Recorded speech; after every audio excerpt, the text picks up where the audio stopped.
I've been joined by Elvis Darko, who is the editor of the Finder newspaper, and also Umaru Sanda Amadu, who is a colleague here at Citi TV. And good morning, gentlemen. Good morning. Good morning. Welcome. Elvis, how are you doing? I'm good. How's the weekend? Not bad. My weekend is only Saturday. Sundays I'm always at work. Only Saturdays for the weekend? Yes, because Sunday I'm working on Monday's paper, so Sunday is a full work. So you should take another day in the week off? That is not possible. The work schedule does not permit that. So you have a one-day weekend? Yeah. Well, they say that the rich people, that's what they do. Umaru, how you doing? I wish I had your suit to wear in celebrating my wife's birthday this weekend. My wife was celebrating. Congratulations to her. Yeah, Bilkis Nunkokoko. I think so. It was a great weekend. I think I was here on Saturday to do the big issue, and then Sunday was a birthday. It was great. I wish I had your suit, and also. Well, you like it? It's very rich. Really? And I also wish I had you around to come and do the photography. You know, Kwaku David photographies. Yeah. Irrelevant raps. Okay. Oh, all right. How? Well, let's get into the issues celebrating for today. You. Thank you very much. But I'm happy. I'm happy much. this morning, Kwaku, that we are still on the road, the war against indiscipline by Citi TV, and we are catching drivers like cheche flies, and it's exciting. It's very good. It's very good. I think. And I mean, it doesn't matter who you are. If you breach the law, if you break the traffic regulations, you would be going down. Yeah. In fact, our reporter Caleb Kuda is sending us information that a vehicle belonging to the Ghana Immigration Service has just breached the law, driven against traffic. A vehicle that is driven, is branded Graphic Communications Group, so it means there's a graphic driver, probably breaking rules, so he'll deliver newspapers on time, has also been captured. Did you hear about the one where one of the drivers was trying to bribe a policeman and was actually caught in the process of trying to bribe? He put it in the driver's license nicely, and I'm surprised. I'm surprised people are doing that with the camera watching. No, Umaru, people are not tired of doing evil. No, people will never be tired of doing evil. That's the thing. See, you have to make evil expensive for people to stop doing it. Yeah. By the human nature, I think generally is to do shortcut things. Yeah. But when you know that someone is watching, you see, the countries that we celebrate that they don't take bribes, they don't pay corruption and so on, it's not as if they had their way, they will not do it. Yeah. But it's because there's some systems that have been put in place to check you. Yes. I have said that if you're speeding in the West, for instance, if you are driving on a Texas highway, it's very broad and huge and long. You want to speed all you want, but there are cameras that have been planted. So no one may necessarily stand there to watch you, but by the time you get home, there's a bill in your post box. Yeah. And if you monetize crime, people would stop doing that. Yes, absolutely. And I think we generate so much. I mean, just look at, by 2 weeks ago, we had generated 100,000 Ghana cedis by just clamping down on these things. Yeah. If you make crime expensive, people will stop doing it. And as a state, you would also stand to benefit. And I think the war against indiscipline is exciting. WAI hashtag. Elvis, how expensive should we make crime? And when I say crime, these are traffic offenses. They are known as misdemeanors, right? How expensive should we make them? I was last week calling for a 5,000 Ghana cedi fine. I don't know what your thoughts are on this. Yeah, the fines have to be punitive, but if the one that is not even punitive, you are not enforcing it, increasing the amount. Right now with the war against indiscipline, I think the highest I've heard so far was 1,000 cedis or so. If you are not enforcing what is there, you increase the amount and you will not enforce it. What do you get? So it's more about driving the enforcement. What you've done so far is just within and around Accra, and look at the entire of Ghana. Yeah, you can monetize indiscipline and make so much money. Yeah. So sometimes when the police complain that they don't have money, government must find money for them. Yeah. I ask them, what are you contributing to the national kitty for you to be asking for more? Yeah. Because you have been given the right to monetize and make so much money. Yeah. If you are justifying your inclusion, at the end of the year, you can make 100 million for government of Ghana. You by all means get a portion of that. Why would you not get what you want? But you sat there, you won't do what is right. It takes a TV station to push you that we are behind us to do the right thing. Yeah. And we are, sometimes, I always say it, please, we can have all the best look. You see, human beings by nature, So long as the thing serves our selfish greed, whether it breaches a rule or not, we will do it. That is why we've put in place laws to govern society. Yeah. If we want to be a society, we must know that it's because we have decided we want to live under a set of rules and laws. Else we will be like the animal kingdom. And therefore, if we are not willing to enforce these laws, then we are not different from the animal kingdom. Well, and therefore, it is important that every institution in this country implements the laws that we have. MTTU can monetize and make so much money, and then make an argument that, look, all this money is going to the national kitty. Probably we don't think that we are being treated fairly. Yeah. So maybe we want to keep a 20% or 30% of it as an IGF to retool the MTTU by providing the kind of equipment we need. Well, thank you very much for that. The hashtag is WAI, and send us, your videos, your pictures, and so on. And as we continue this war on indiscipline, everything you send us is absolutely valuable towards challenging this difficulty in our society that is pulling us back and holding us back. All right, let me start with you, Elvis. We want to talk about the return. Nam1 is back in town. His return, how is it going to affect the customers who feel aggrieved with their monies locked up and all of that? Are they going to get their monies? For me, I think that should be the priority. Whether those whose investments are locked up will get their money. Sending someone to jail or whatever does not solve the problems of people who invested and lost their money. And when I heard from the court that the total deposit he took from people was 1.6 billion Ghana cedis. 1.68 billion. Then I said, okay, Bank of Ghana says banks should capitalize to the tune of 400 million. And therefore, that amount is about the money you need for 4 banks. 4 banks to capitalize, yeah. Meanwhile, Ghanaian banks went down the drain because they couldn't raise that money. So if Ghanaians have this amount of money and they will give it to a company like MenzGold, it's obvious that people are looking for investment avenues.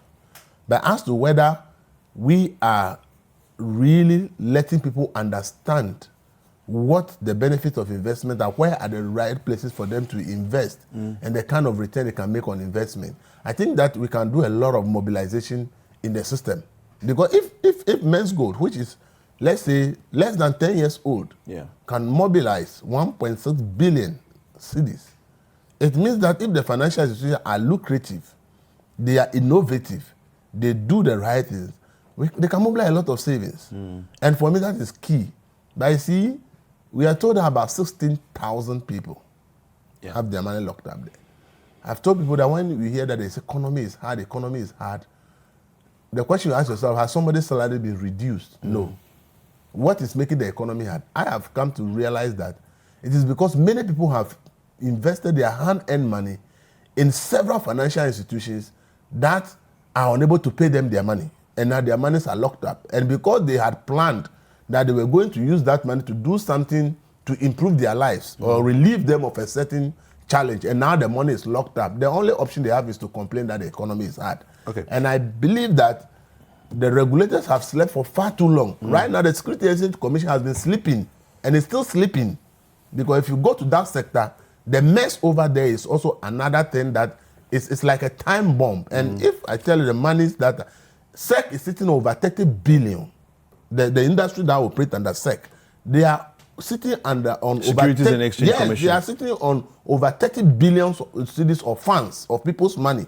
And now a lot of people are complaining that when they go for their firms for their money, after it's matured, it's difficult for them to get their money back. And a lot of people are complaining. And you ask yourself, what is the regulator doing?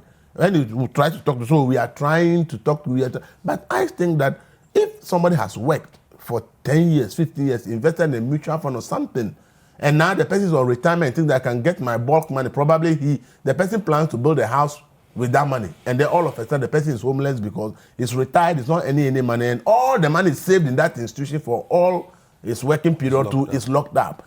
How do you expect that person to live? So for me, the key should be how Nam1 investors, those who invested in MenzGold, how did they get their money? because I hear the company is claiming that they, by their own books, they only took 200 million cedis from people. So they don't know the basis of the 1.6 billion that the state is putting out. But as for these things, there could be some other books that some of the workers do not even know about. Because it is people who said have invested and brought their certificates and everything to prove. And the state put it together to amount to 1.6 billion. And I think that let's tread in a way that if it is possible to get just even a fraction of the investment people have made for them, I think it will be so helpful. It is so painful to hear people say that because of this, now my children are home, they can't go to school. Because of this, even I can't go to hospital for my checkup because I was relying on that investment to do this. And a lot of people have found themselves in a very difficult situation. If you are talking about 16,000 people, it's quite a number. And I only hope and pray that now that #1 is here, maybe he has something somewhere that at least even if we can recover even 30% of the entire investment and distribute it to the investors, I think that it will be painful. Somebody told me he has to reschedule their marriage because all the money they planned for it was locked up in MenzGold. And Umaru, it's quite pathetic. It looks like people have a lot of money. Like Elvis said, maybe the reason why Ghana is hard for a lot of people is that their monies are locked up in investment in places. What does #1's return mean for the customers, and how can we bring closure to this saga? All right, so for me, it's good and it's okay to be celebrating #1's return because he was in Dubai, but let me burst the bubble of all these people. Look, we have suspected criminals who have been arrested here in this country. Yeah.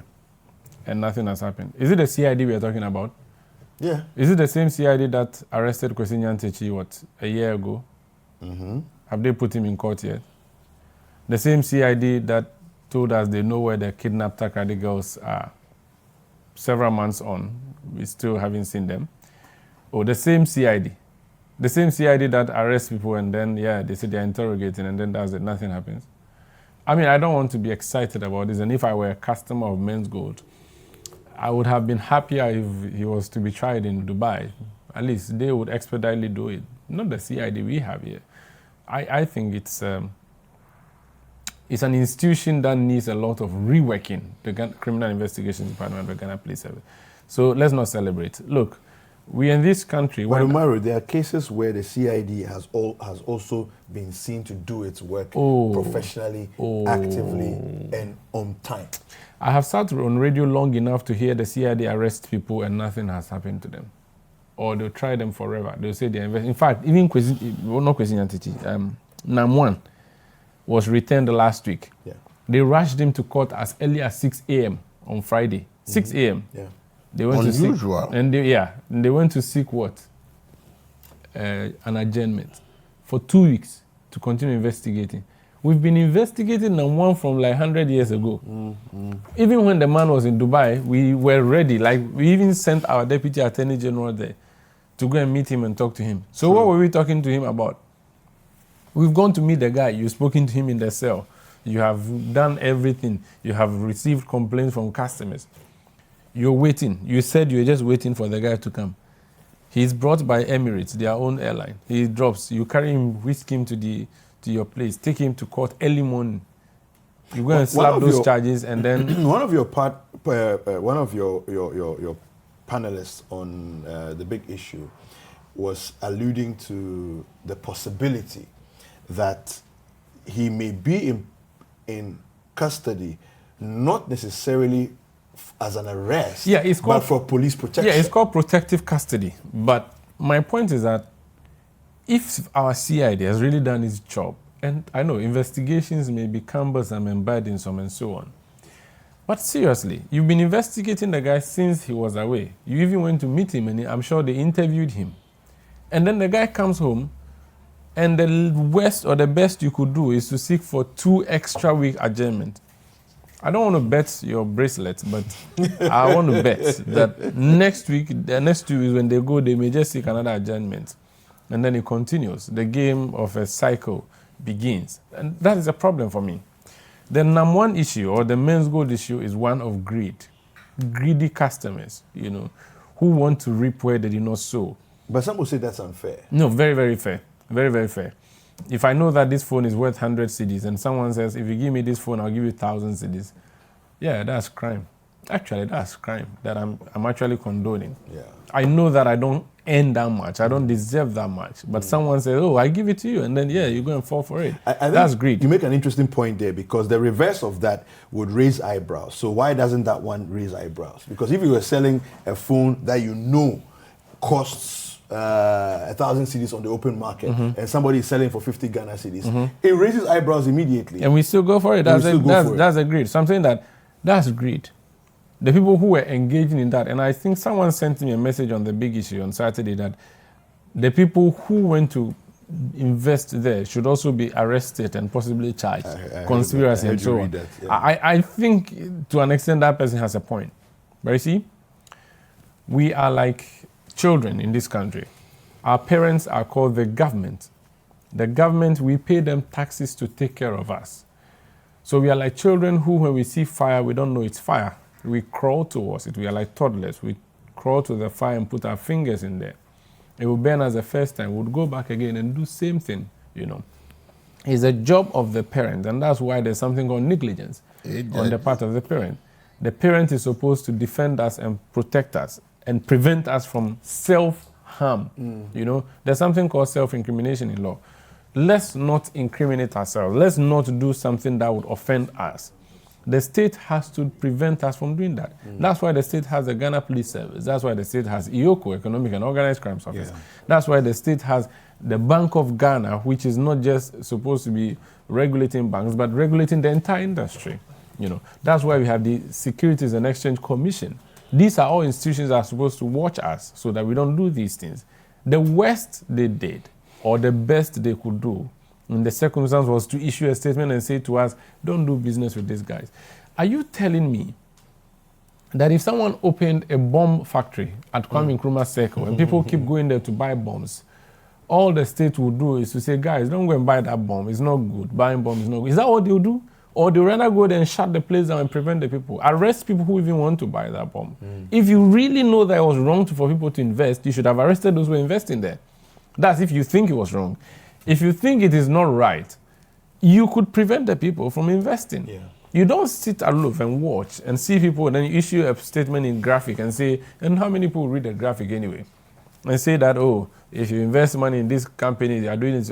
And you know the track record of this company from Menz Bank with a C to Menz Bank with a K to MenzGold. And you know that what they're doing is wrong. And yet you watch them flourish. You watch so many people, military officers, immigration officers, police service, doctors, lawyers, journalists, go deposit their money, it's a huge sums of money. People we are told have sold their assets to go invest in this company. You sat aside and watched, and not only for later to say, we told you so. Are you for real? So I have a question. His charges right now are defrauding by false pretenses, and also abetment to carry out business, without a license. Requisite license, yes. Right? How long have we known these charges to be in existence? I mean, in terms of the practice, right? That's what I'm saying. So we've known that these things have been. He's been doing this for a long time. That's my point. Because if you have issued a statement long ago in the newspaper and saying that they should stop doing business with them, then you clearly knew that you were defrauding. The guy was defrauding. He was a fraudster. And you still allowed him to flourish. The guy has huge cars. The guy, you see, he wasn't hiding in a shrine somewhere and operating. That's not what he was doing. No. He had huge buildings with billboards. He was advertising on television, on radio, on newspapers. He had billboards, which is a mass media. He has buildings that were plated gold. Yeah. Very, very conspicuous. If you're on the East Legon Road, you can see it. The xylophone building is huge. Even on the N1. He owns a radio station. He owns a television station. You watch him do all of this, and you're saying to me that, it's not good. Don't let the guy do business with you. Are you for real? You didn't arrest him all this stuff. You didn't go to close down the place. The East Legon building where his office is under a municipality. That municipality has local authority to clamp down on illegal business. I'm sure they probably go there. The Ghana Revenue Authority guys probably go there and collect their taxes and walk on. That's not right. So, Elvis, it looks like we are all culpable in terms of the institutions that should have been on the ground, taking certain actions. Look at the charges that are against him. These things are not things that we just found out yesterday or since he arrived from Dubai. I've always said, we pay these people to protect us. But it's a fact that they have failed woefully in our country. Institutions have decided not to do what they are paid for. And therefore, I always advise people that, you see, you are the person who is going to lose your money. So if the institutions are failing you, you must also take steps to protect yourself. Because the person is still getting salary, stationed in that office, not doing his work. Nobody is going to ask him anything, but you have lost money. Yeah. It's only in Ghana that I see people carry money and just walk to and say, I want to invest money. Elsewhere, you are made to understand that money is not just invested. You see people who are experts in the area called investment analysts, brokers, people to tell, oh, if you go here, these are the risks. The possibility of losing your money is this. If you go here, you may not get high profit, but your money is safer here. And therefore, we advise that put your money here. Yeah. You pay small money and get that rich advice, and you safeguard your money. Yeah. But in Ghana, people don't approach brokers and investment analysts. All they do is, I have my money, I carry it to the bank. Hey, I have this 20 million, I want to invest. And then they issue money to it, they issue paper. And that has been the problem. The banks that have collapsed, go and check. Many people sent money to some of these banks, thousands of people that they want to invest. The banks take their money. The money is not invested in the bank. It's invested in some other subsidiaries of the banks. Yeah. And now when the government took over the banks, people bring, oh, I also had my money here. I went to their office there, I want to invest money. Then when they look at the documentation, oh, but you invested in so and so capital. That is not bank. That's an investment firm. So your money is not here. Then people are collapsing. People are crying. You see, we must understand that it is you who work hard for your money. So if you want to do something with that money, you should be very careful. If the institutions of state, we all know that have largely failed us in this country, if you don't protect yourself, then you will be crying. Today we are talking about number one. The money, if you can't find the money is gone. The worst the state can do is to put him in jail. How do we bring closure to this? I don't know what do you do. How do we bring closure to this saga? That, as I said, for me, is key. And you see, let's forget, number one is a small issue. I investigated a case about an investment company. Somebody who has invested money to the close of almost $50 million, okay? When we checked, do you know what happened? They have one registered company with SEC, and they formed 4 other companies that are not registered. So when you bring your money, they invest only a smaller portion in the registered company, and then they invest higher portions of the money in the unregistered companies. And then when the time comes for maturity, you come and they are not able to pay. When you go and report to say, oh, out of the 5 companies that are, this is the only one we know. So this is the only one we register. This is the one we are responsible for. The rest we don't know them. And then it becomes a problem. So you have lost your money. So you see, we have more of those kind of things. A lot of them are in the system. But the institutions are sitting down not doing anything. So unsuspecting people, you see, when Sanda said it's greed, not everybody we can't blame everybody for greed. You know why? There are those who know that or are in the position to know. So those one we can blame them. But the market woman at Makola, who has no idea about what investment or what should be done, and hears that 10% is here. If that person right there, I don't blame the person. Thank you, Elvis. Thank you. All right. So this is Breakfast Daily. We are on the newspaper review. We're going to take a short break and we'll be right back. Please don't go away. All right, welcome back. This is Breakfast Daily. We're on the newspaper review, and my name is David Kwaku Sakyi. We're going to be discussing the issues of journalist torture, and Emmanuel Ajafo has right now decided to sue the AG, the National Security Coordinator, and the IGP. Does he have merits? What are the grounds for this? And let me start with you, Elvis. Well, for me, I think that it's a step in the right direction. And I must say that, I've always maintained we are all under the law of this country. while the law permits national security to do its work, it's supposed to be doing that work under the remit of the same law. You cannot be using the law and at the same time breaching the law. Okay. It's not written anywhere that national security can detain somebody beyond the constitutional mandated period of 48 hours. But the guy was arrested from Thursday. He was only released Saturday in the evening. Why is it that he was not taken to any court for him to be remanded? And this one, for the torture aside. No, but apparently he was arrested on Saturday. Thursday, 4 p.m. 4 p.m. Yes. And then he was released when? Saturday morning around 10. That's less than 48 hours. It's more than. No, it's less than 48 hours.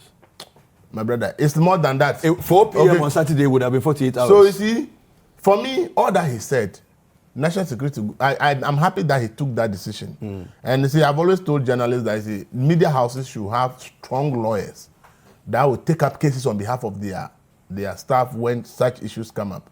Because most of the time, it's like the criminal prosecution system is not interested in dealing with these issues when media practitioners are attacked. And the records have been there till today. Many people have been attacked or abused and dealt with in many ways, and nobody seems to be interested. Sometimes their companies don't even show up to help them. Even in this guy's case right now, it is an NGO and GJA pleading with something to help them to deal with this case before we are getting to where we are. And therefore, I see if people will be doing their work and in line of duty, they fall to this kind of things, it's dangerous. How do you arrest somebody and put polythene bag on his head? And he doesn't know where you are taking him. He only finds himself in a building somewhere. Where in the world will a human being be arrested and the head is covered in the polythene bag? All these allegations, national security has not denied any of them in their statement. The only one they denied is that they didn't torture him. Yeah, but the allegation that they came for AK-47 to come and arrest him, they put a polythene bag on his head and sent him to a building. He only found himself in a building.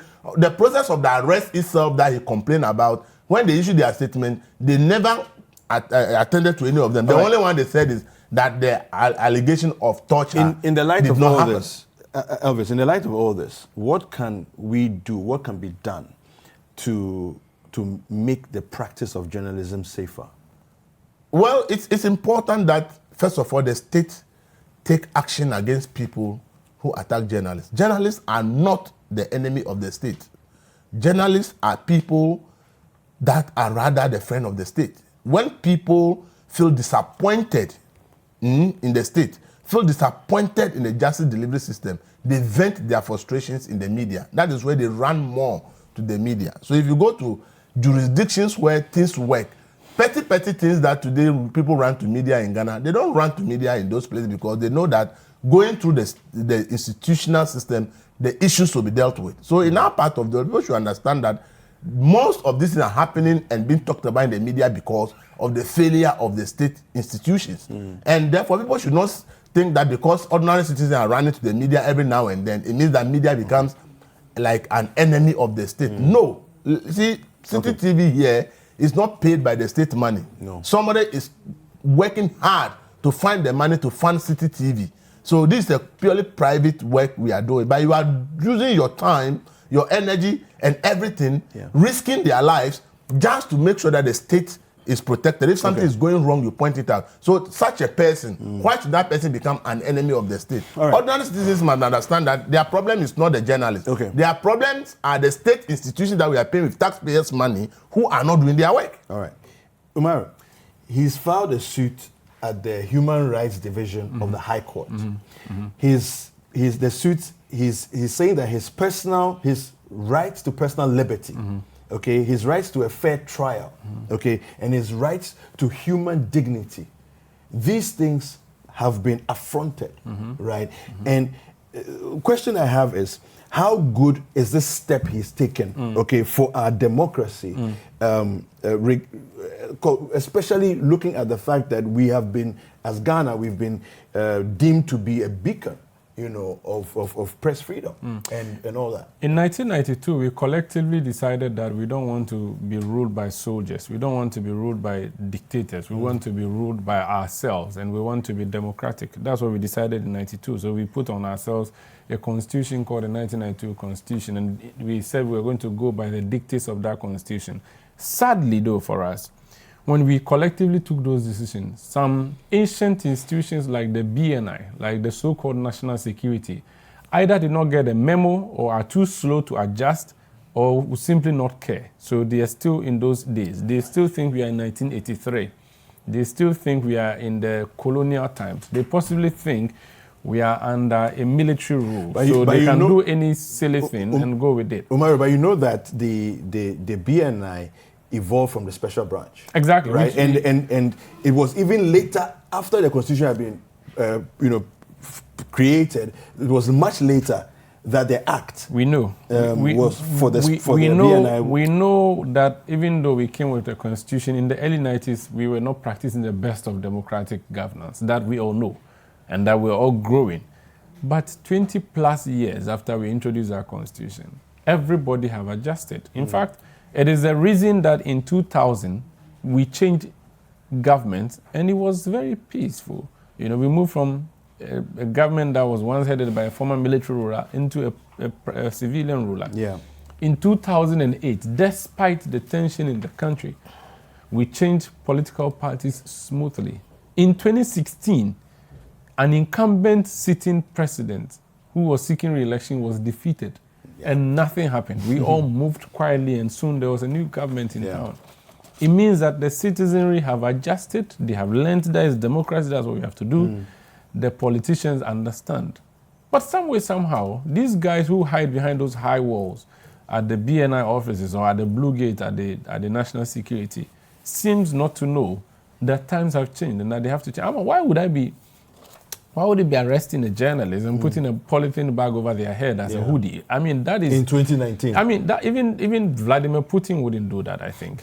even he wouldn't do that. I don't understand why we would have institutions like this who behave so ancient or so archaic in their dealings. And I'm happy this young man has gone to court, because that's the only option available to him. And if he has done that, if he's exercised the right to sue, we should all celebrate and support him. Let those institutions be sued. But you see, over the years, people have been suing national security, police, and so on. And they keep repeating the same things. You know why? Because it's not the monies of the perpetrators that is used to pay these people. Henceforth, this is my view, henceforth, if you sue BNI, or if you sue national security, or you sue CID, and cost is awarded against the states, it should be the salary of the implementing officer, the enforcing officer, the officer who arrested you and tortured you. His salary should be used to pay you the damages. If his salary will not reach, we should jail him in Akuse prison or in Sawan prison. Let him go and eat zontoli. Next time, if he's told to torture someone, he would say, no, I'm not going to do it. It's not according to law.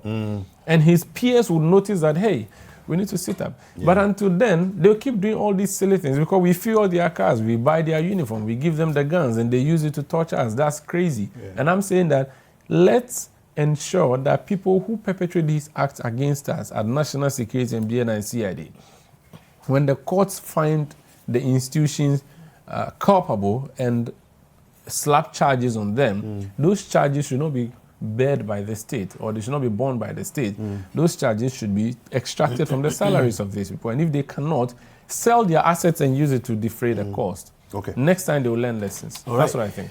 So we're going to go into the last topic for the day. We're going to talk about the NDC had, filing for nominations on Friday, and certain people decided not to go and pick nomination forms. The issue that we want to discuss basically is about what is it that it means for Parliament, seeing that some pretty high up bigwigs who have been in Parliament for a very long time didn't pick forms, to stand or to run again. And then on the other hand, what we're also looking at is what does it mean for the next general election, considering those who are now going to be running for primaries. All right. Umaru, I want to start with you on this one. All right. So I think it's important to say that the longevity of members of parliament counts for a lot in the building of that institution. The current speaker, institutional memory. Yeah, the current speaker of the U.S. Lower House has been in parliament since before I was born in the 80s. About almost 40 years. Yeah. And that gives her. So if you see her, she's currently the speaker. She's still a member of parliament. If you see her operating in the House, and she's taking on Donald Trump, you know that this is someone who knows her stuff, right? Now that's key.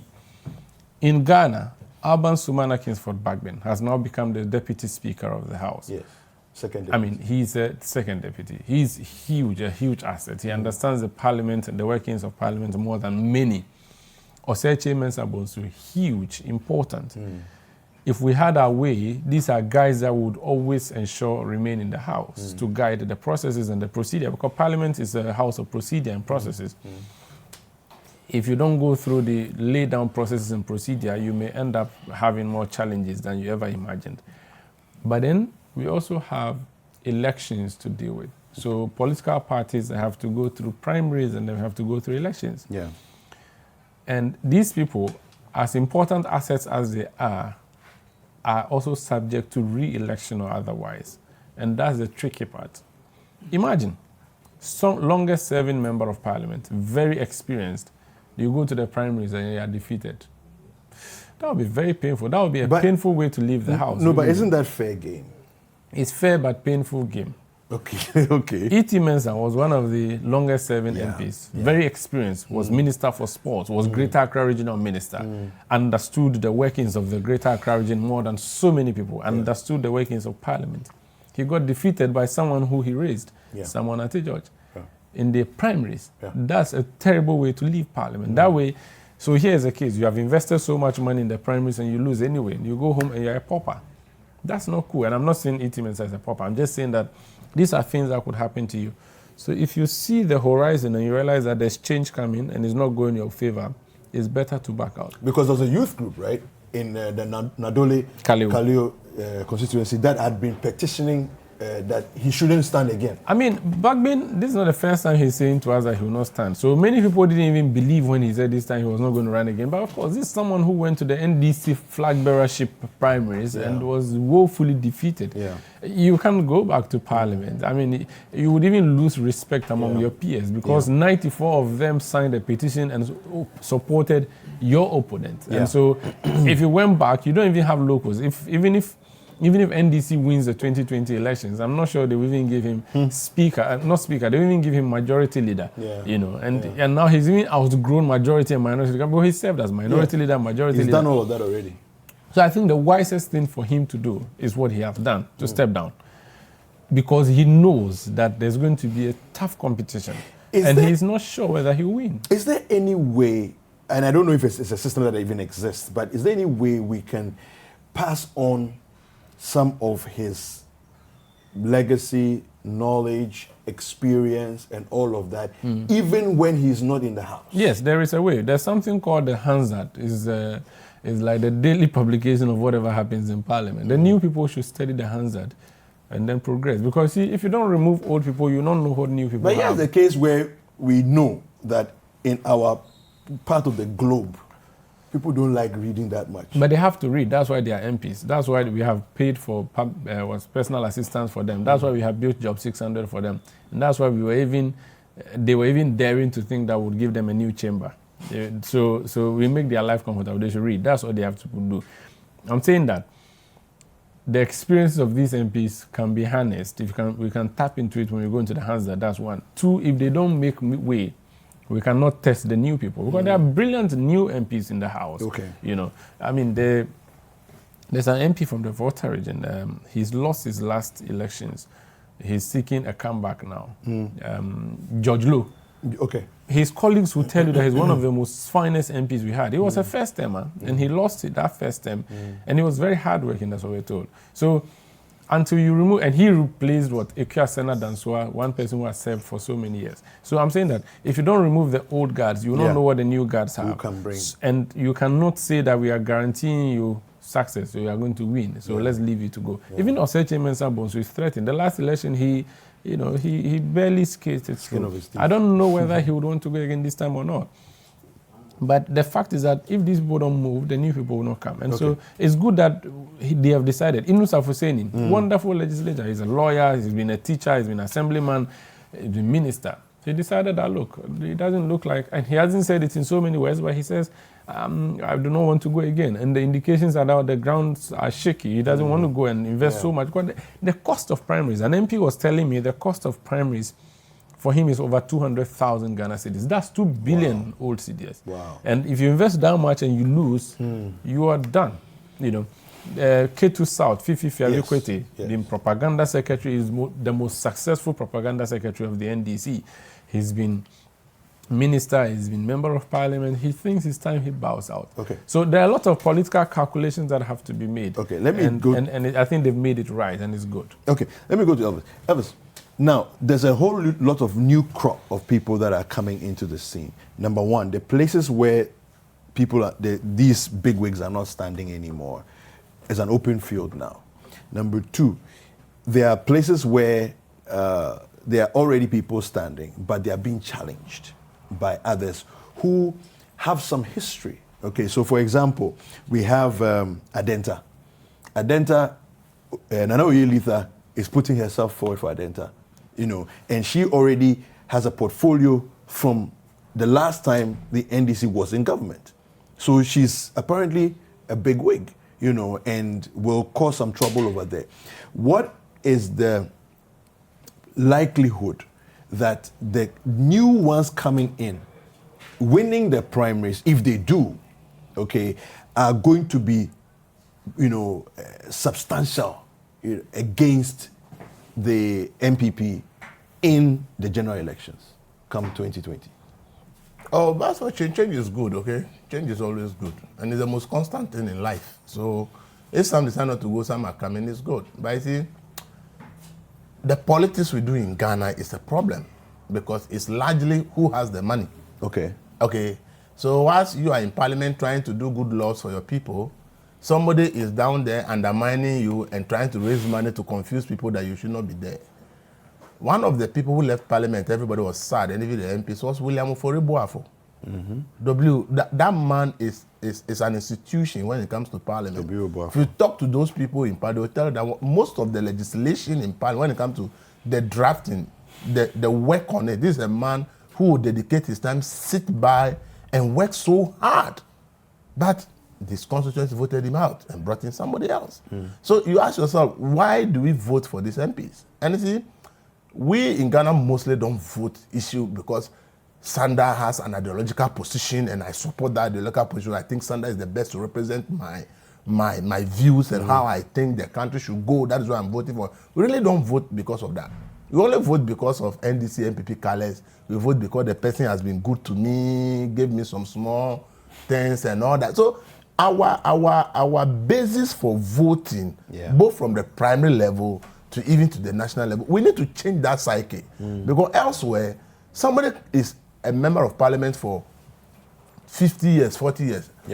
Because he holds critical ideological position and his constituents believe in that ideological position. So he stands in when legislation comes for those issues. That's why you go to the US, you see, they say the issue is about abortion. And they know that, my MP is never going to support it because for us, we are those people who are against abortion. That is one of the reasons we voted him. So he's never going to vote for that. That is why they make their voting issues public. And make public so their citizens will know that their MP actually vote against this issue or voted for this issue. And they will look at the voting patterns of their MP, whether the vote is cast in parliament, represent their views as constituents for him. Is it time for us to go there, in that direction? That is the direction we have to go. That's the only way we can have the best out of parliament. This parliament, we say these people, we praise them all. It's only them learning about the institution of parliament and how you will praise. But if you ask me what legacy have they left as a parliament that maybe a government has brought a budget and they throw it out and say, no, unanimously looking at this and that, we think that is wrong. How many government policies have been sent to parliament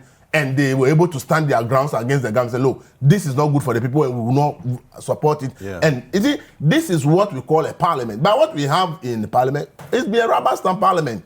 And because everything has to come from the executive and some of the 50% of MPs have to come from Parliament, we just keep doing the bidding of the executive. But to say that Parliament stood up against to the executive and said, look, this thing you want to do, we think that it is not good for the nation. We, both majority and minority, we think that this thing will vote against it. Give me instances in Ghana. Meanwhile, this is the way we should be going. So when I hear issue of same-sex marriages being discussed, I tell you, if it's put on the bill tomorrow, Ghanaians will vote for it. Because we are not voting for MPs who go in there with ideological positions. So we just vote for anybody to go there because the person has given some small money, drill some borehole, done something, so we think that is qualified for MP. Yeah. But you see, development is for the district assemblies. So the MP is supposed to be there to make laws and give us ideological direction which we think our country must go. And for me, we should begin to orient ourselves, both at the primaries within the party and at the national level, that we should be voting for people based on critical ideological issues. Where do we want to go as a nation that we think that this person will be able to lead us there if he goes to Parliament and make the right laws, and if the issues come, this is the way he will vote. That's why I support that voting in Parliament must be made public, so that we begin to know how our MPs vote on issues. And then when they come back, those of us who want to vote for them because of they are doing a real parliamentary work, will be able to vote for them. But as we speak, as of today, there's no way Parliament will go to anything and they will tell you that your MP voted this way or no. You can't even find it. And until we change these things, we will continue to vote for people. Look, you are in Parliament doing so much good work. Then somebody is down there trying to undermine you just because he knows that once I influence the delegates with some small money and all that, they will vote you out. Yeah. So at the end of the day, we are not voting for the people that actually should represent us in the nations that develop based on ideological positions, not because voters have been given some small peanuts. People go to the polls and say, no, when it comes to gun control, this is my position and my MP must support it. Yeah. When it comes to abortion, this is my position, this is how I support it. Yeah. If it comes to we are going to war in this country, this is our position. And that is why the MPs come and canvass it. And for me, if you give me ABCD, this is why I'll do it. And I think that we should begin to let Ghanaians understand that voting goes beyond the little thing somebody gives you. It is about you determining the future of this country, where you want this country to go to. And therefore, if you are voting for people based on the peanuts and this country is not moving forward, you are the problem. Okay. Because the people you voted for have not told you the direction ideologically we think we must go. We are talking about free trade and we are having a problem with ECOWAS, Nigeria. Yeah. Your MP, you must vote to MP based on his position on the issue of free trade in West Africa or immigration in West Africa. Do you believe that there should be free movement of people within West Africa, or you oppose it? These are issues that MPs should campaign on the people, but unfortunately, I think that we are not there, and we must push for these things. Yeah. That's the only way we can. I'm very sure if Swame, for instance, where Osei Chementa stands, and he stood on the grounds of immigration or free trade and said, okay, I oppose ECOWAS protocols and all that, and they voted for him. There's no way Nigerians will do business in Swame, because the people who voted for him because he opposed that legislation. Yeah. So as an MP, he's also going to make sure that whatever he can do that the legislation doesn't come that way. That's how it happened. Or in the reverse, if he decided to go on the side of proposing for free trade and say, let's have all the, anybody come in, and the people on the ground don't want that, then he's going to lose his seat. Yeah, they vote you out because that is not what they want. Okay. And so the wish of the people and the direction of the country is what the voters decide. Okay. But for us, we only think that it's only about classrooms and all that. That is why most African countries can't make progress. Because we only think about the classroom, they build hospital, is good. But then it goes beyond that, because there are critical issues. Okay. Today, we are talking about how will the free trade area benefit us as a country. Yes. We say we are hosting the headquarters. What are we going to benefit from hosting the headquarters? If we are talking about free, they say South Africa has just given Ghana free travel to South. I say, look, these people are smart. They see the African free trade area. They realize that they need to be good to countries that they can really have good trade with. Yeah. Ghana is key. So they quickly say, oh, Ghana will give them free entry to our country. They are being smart. Ghana, how smart are we in this area? So see, these are the areas we need to look at who we vote for. Sanda, we're still talking about the MPs. Elvis is trying to take us into free trade. We're still talking about the MPs. It's called Gama Lizard. John Jinapo, Dr. Apak, Haruna Idrisu, all these are going unopposed. Well, is there a plan to maintain certain people, and that's why they go unopposed? Or truly, nobody wants to contest against such stalwarts? No, there are various reasons. Don't forget, John Jinnapor's junior brother wants to be an MP, Abu Jinnapor, except that he's not going to the constituency where his brother is. So people always want to go to Parliament, but you have to weigh your options well. This guy who is currently the MP, is he someone I can defeat? If you know you can't, I mean, Haruna Idrisu, you want to contest him, you really think you can defeat him? Otherwise, why would you waste your money and your resources? But is the challenge to defeat necessarily, or the challenge to also make yourself, I'm not sure it's a party decision that these people should not be contested. It is the individuals who are capable of contesting and who've taken the wise decision not to contest, right? That's one thing. But it is not enough. You see, the thing is that after you win the intra-party contest, you are left with the inter-party contest. And that's a bigger one. The December elections of 2020 is a bigger one. Now for the intra one, there are some strongholds that you may be able to buy away your other opponents. I'm not saying any of these candidates have bought their opponents, but it's politics. A lot of things could happen. So it's okay, you may win the intra, but you don't know what will happen in the inter. Unless if you're coming from a safe seat. But gradually, our constituencies are changing and the dynamics are changing. We're not really having safe seats in the sense that we have them to be. World banks are ceasing to become world banks, and they are becoming rural banks or savings and loans agencies. Yeah. Thank you very much to my guest, Umaru Sanda Amadu, who is the host of Eyewitness News and former and temporary current host of Big Issue. And then also to Elvis Darko, who is the editor of the Finder newspaper. This has been Newspaper Review, and my name is David Kwaku Sakyi. You've been watching the Newspaper Review, and this is Breakfast Daily. Stay tuned. We'll be right back with the next segment.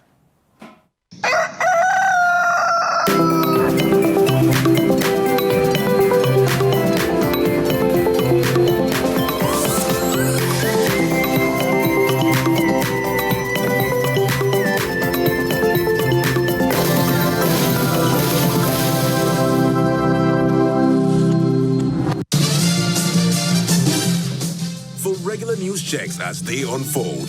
2020 news all day, all the time. Politics, sports, entertainment, business, and more. 2020 news. We bring you the world in 20 minutes.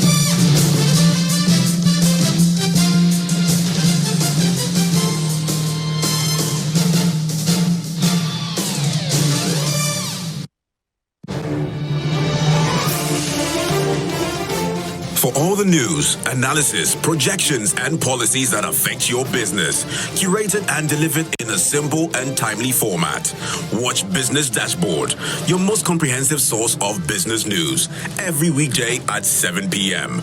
only on Citi TV. Business Dashboard on Citi TV is sponsored by ADB Bank, truly a Greek and more.